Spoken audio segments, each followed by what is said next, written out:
Hey everybody, I hope you guys are doing good. I've got a video for you today. This one is a bit of a pickups video. This weekend is the Denver Card Show. Denver Card Show is a 3-day card show. Starts on Friday for about 4 hours in the afternoon, and then all day Saturday, and then all day Sunday you can go and shop. And it's absolutely becoming massive. Since the last one that was held a couple of months ago, it seems like the number of people is doubled at least that are attending it. People are coming from all state, out of state. I'm not sure if they're marketing outside of Colorado, but it seems like there's sellers from other states coming in, and there's people from everywhere, and there's a lot of license plates from other states, and yeah, so it definitely seems like people are learning about this, and I think, or I don't know.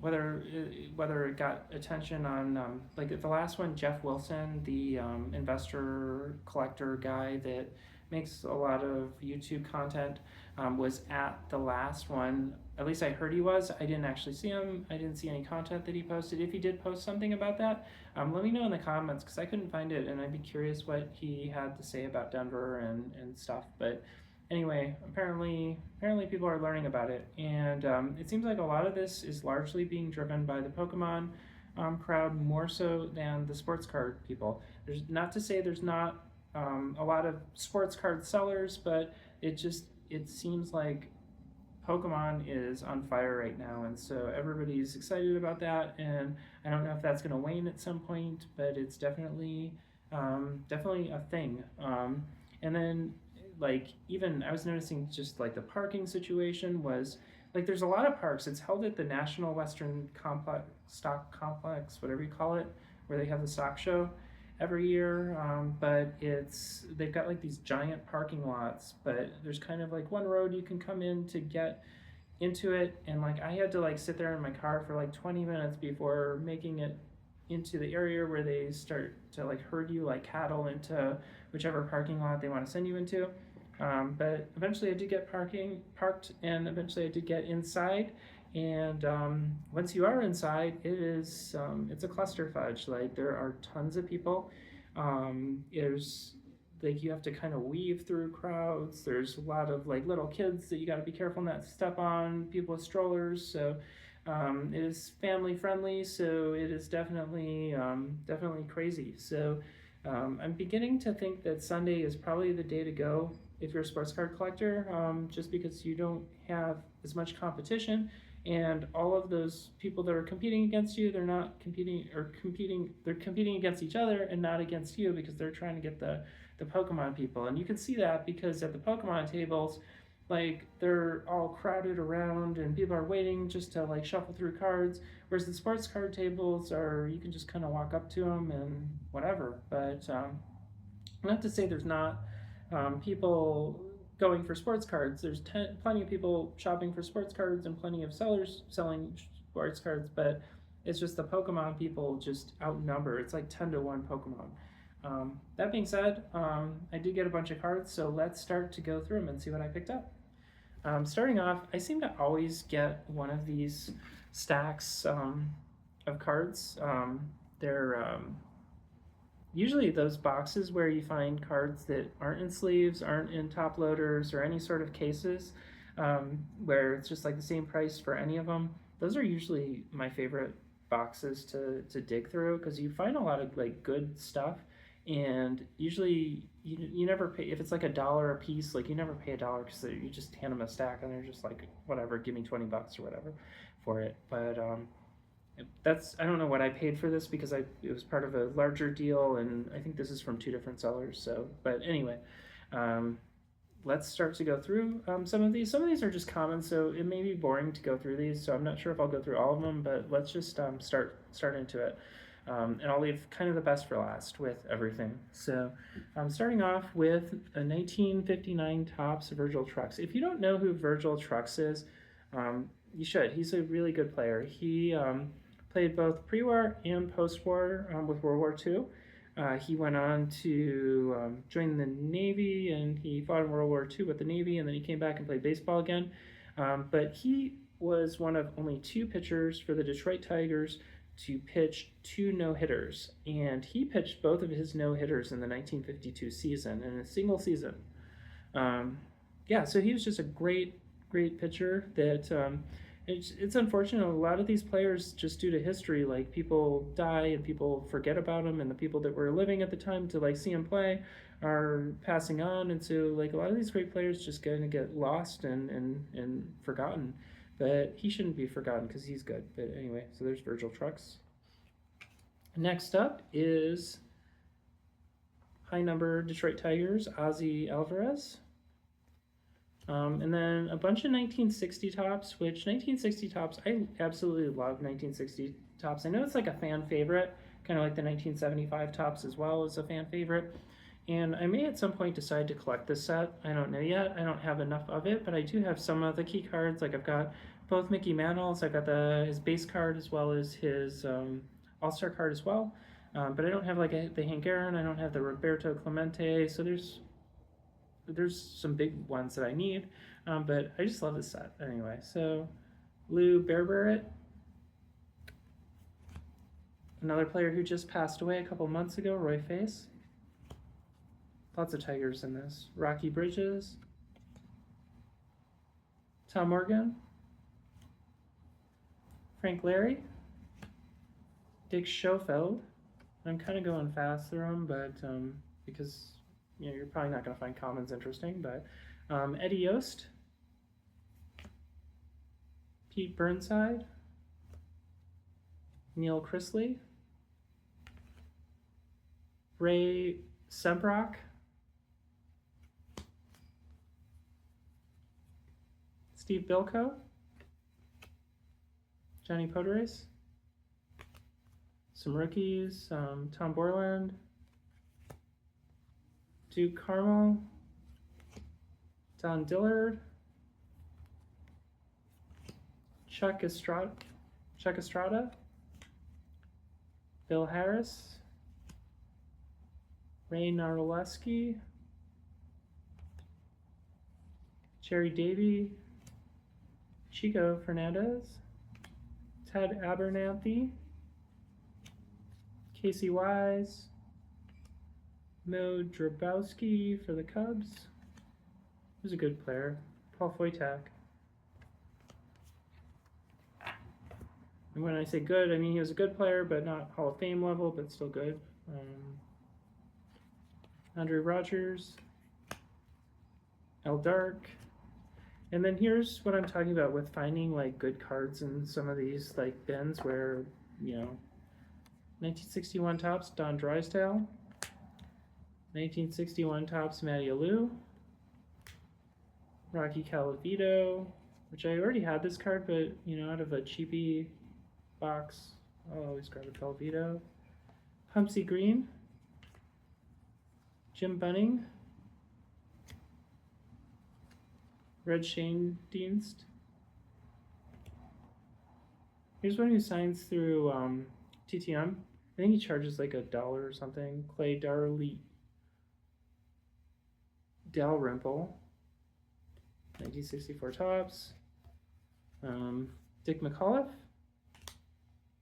65 tops. Fred Gladding, Earl Wilson, Vern Law. Now Vern Law is one who he does a lot of TTMing, and he'll cover the card in like stats and interesting information and tidbits about his career.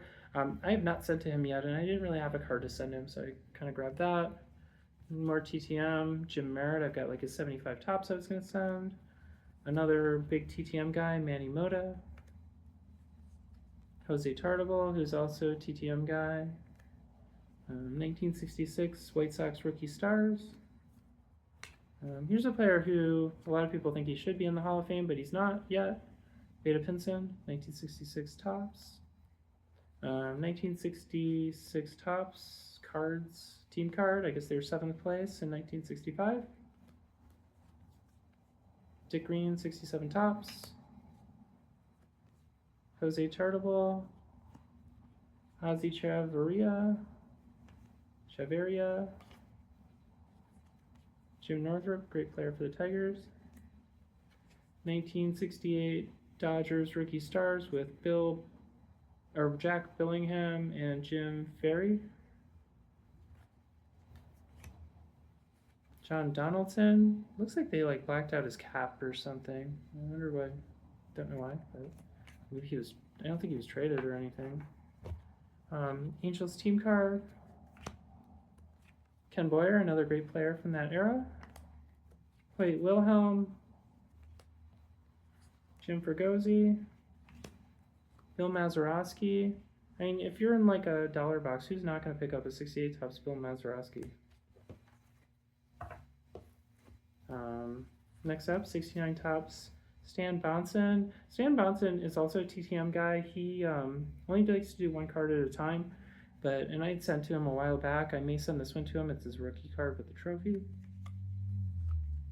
Ken Boyer. Lee Horton. Jim Cott, 1970 Topps. ×2. He signs TTM as well, and yeah, anytime you find Hall of Famers in like Commons boxes, it's always worth it.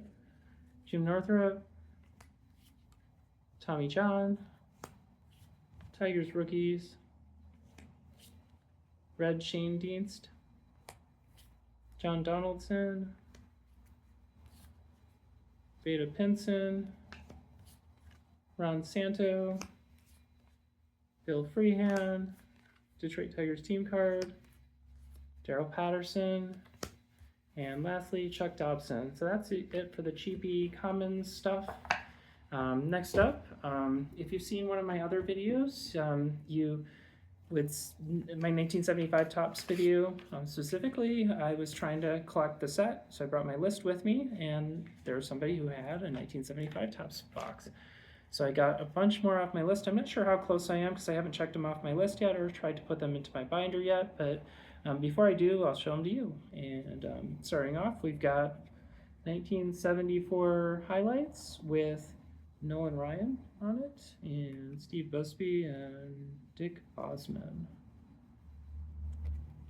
Next up, I got a Phillies team card, and with a lot of these team cards, I needed to replace them because boxes were all checked, and so these are unchecked ones. And these cards are all in really, really spectacular condition, so I'm very happy to get all of these. We got Phillies team card, got the Royals teams card, Expos team card, Red Sox team card, Giants team card, Angels team card, Cardinals team card, Dwight Evans, Pirates team card, 1974 victory leaders. Who's on this? Jim Catfish Hunter, Andy Messersmith, Phil Negro, and Fergie Jenkins. Indians team card, Bobby Mercer, Dodgers team card, Brewers team card, kind of a theme, Twins team card, Felix Milan, and that one's not centered properly, but I'm not that picky to fill that slot. 74 NL championships. Jeff Burrows, Astros team card, Don Stanhouse, Rangers team card, checklist, Larry Hizzle, Reds team card, Bob Moose, Ralph Garr, the Roadrunner. He was super fast, so he got nicknamed the Roadrunner. He does TTMing as well, just great player. Braves team card, Bruce Miller, Jack Heidman. Now we're into the better players and the better cards from 1975 Topps that I'm filling those holes in my set. We've got Dave Parker, Steve Carlton, which I have him in O-Pee-Chee, but I didn't have him in Topps, and my set's Topps, so I needed to get the Topps one.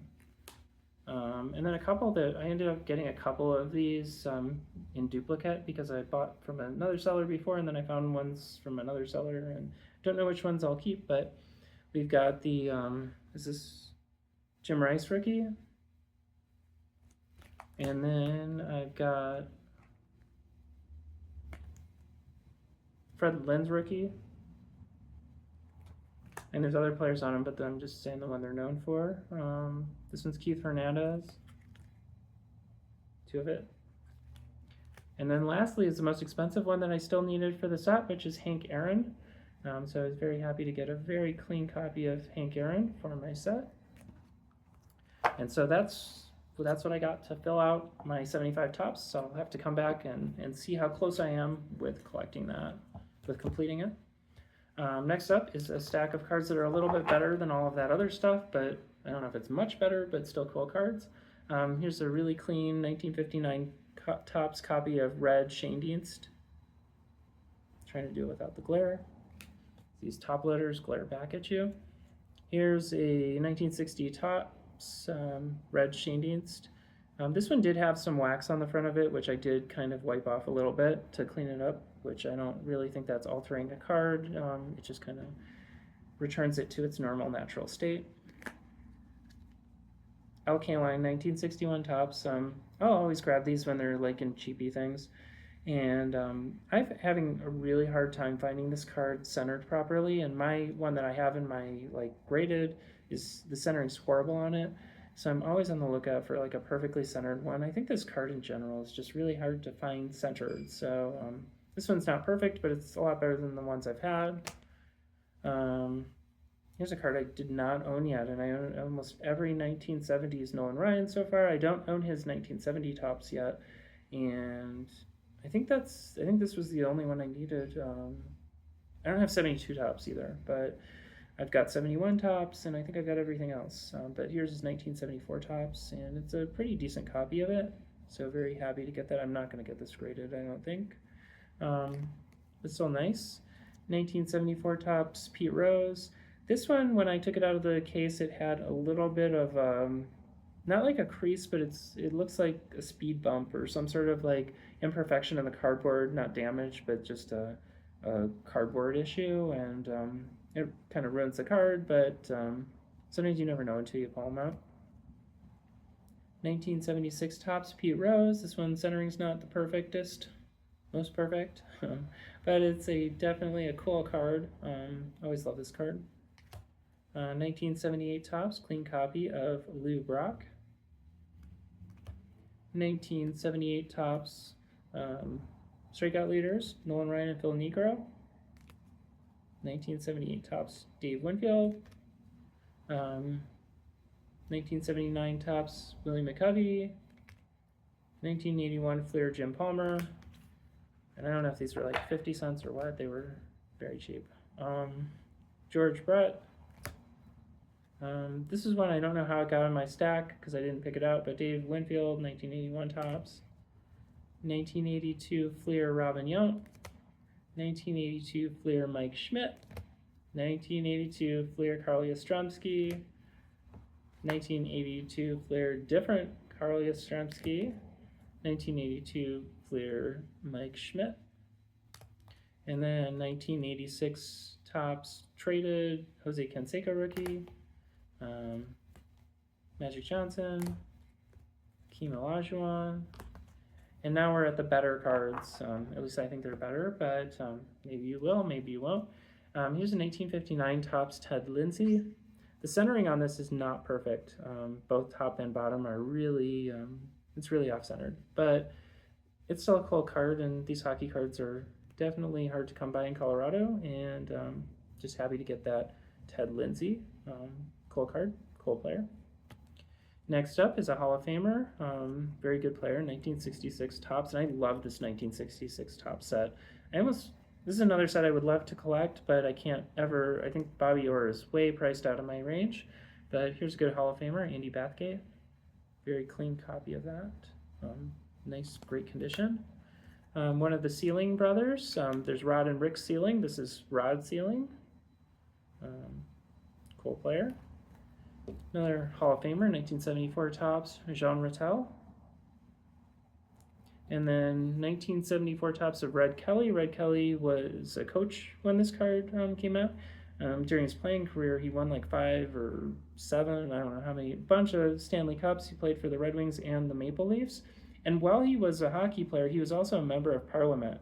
in Canada. He didn't like stop his hockey career or his parliamentary career. He did both at the same time, which is pretty crazy that you could do that back in those days. But Red Kelly, great hockey player. Reggie Leach, 1975 Topps. Manny Seguin's rookie from 1968 Topps. And finally, a rookie of Artis Gilmore, off-centered. Not the great, it has some scratches on the front. Not a great copy of this card, but I got it for purposes of TTMing. I've been looking for a good card to get of Artis Gilmore. His other cards just have really dark backgrounds that hide signatures, and so there's just not a good card to get signed of him, I think, other than his rookie. And I found the perfect copy because it's not too expensive and it's not too beat up. It just has bad centering and stuff, and so I think this is the perfect card to get signed by Artis Gilmore. So anyway, that's it for what I picked up at the Denver Card Show. Hopefully you guys enjoyed this video. And let me know in the comments if you guys found this interesting, if there's any cards that you liked, if you've been to the Denver Card Show, or if you're planning on going at some point. But anyway, hope to hear from you guys, and I will hope to see you guys in the next one. Take care.